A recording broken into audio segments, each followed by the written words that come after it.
أحيانا على ما يفعله اللاعبون في الميدان، لكن في القليل من المرات يلغي التعصب جمالية المباراة بين المناصرين في المدرجات.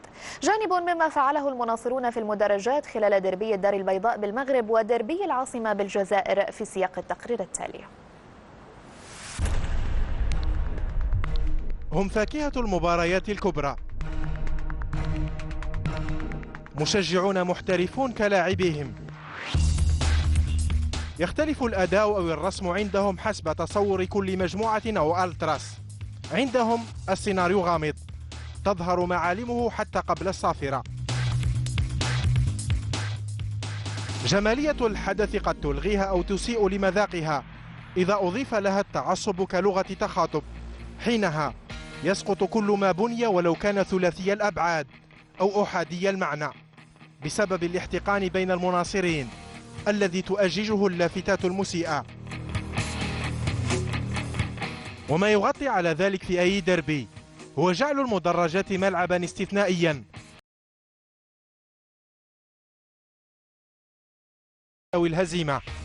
فالدربيات العربية على سبيل المثال لا الحصر، دربي الدار البيضاء أو دربي العاصمة الجزائرية، بالنسبة لهما المدرجات سبورة لكتابة تاريخ أو إعادة إحياء ماض ناصع بصانعيه.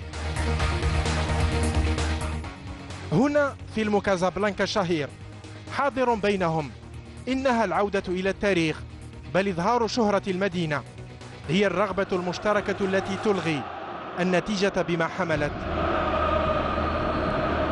وما يحمله المناصرون في المدرجات أن أحلامهم تحلق حتى قبل المباراة، لأن المدرجات ملعبهم والملاعب عالمهم، والمنافسة عندهم تكون بعدد اللافتات المرفوعة، وشعارهم المشترك إذا غابت الأهداف تحتفل المدرجات.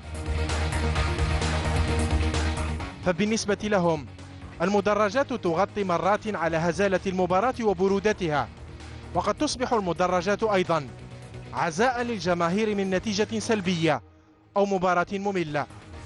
كل مولع برفع اللافتات أو متابعتها خص من شارك في صناعتها باسم كاتب سيناريو أو مصمم فرح.